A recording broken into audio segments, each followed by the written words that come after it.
So ప్రత్యేకంగా కవితక్క కోసమే వచ్చినామని చెప్పేసి అయితే మాట్లాడుతున్నారు.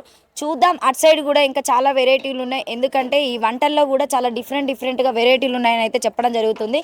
సో నాతో పాటు మీరు విజువల్స్ చూడొచ్చు. సోరకాయలు సాంబార్ కోసమే నాన్న ఇదంతా దాల్చా దాల్చా దాల్చా కోసం. ఎంతమంది వచ్చారు మీరు ఇక్కడికి? మొత్తం మేము 25 మంది. 20. ఎక్కడి నుండి వచ్చారు? మేము హైదరాబాద్. హైదరాబాద్. ఎట్లుంటది? ఎట్లా చూడొచ్చు ఈ తెలంగాణ రుచులను? మంచిగా చూడొచ్చా? టేస్టీగా చూడొచ్చా?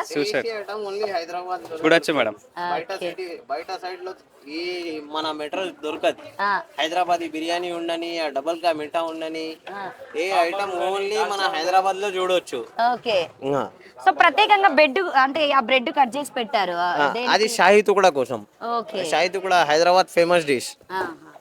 మా పెద్ద ఉస్తాద్, ఆయన తెలుగు రాదు అంతగానం, హిందీలో మాట్లాడుతున్నాడంటే మాట్లాడండి.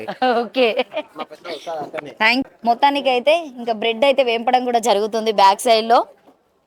అటు సైడ్ వెళ్దాము, ఎందుకంటే నాకు ఇక్కడ మొత్తానికి అయితే వెజ్ కనిపించింది. ఇంకా నాన్ వెజ్ కూడా ఉందంట. తెలంగాణ రుచుల్లో నాన్ వెజ్ ఎట్లా ఉండబోతుందని చెప్పేసి అయితే అక్కడ ఉన్నటువంటి అన్న వాళ్ళని కూడా అడిగి తెలుసుకుందాము. ముఖ్యంగా వంటకి వీళ్ళు యూజ్ చేస్తున్నటువంటి ఆయిల్ అని చెప్పొచ్చు. సో ప్రత్యేకంగా చింతపండు నానబెట్టారు.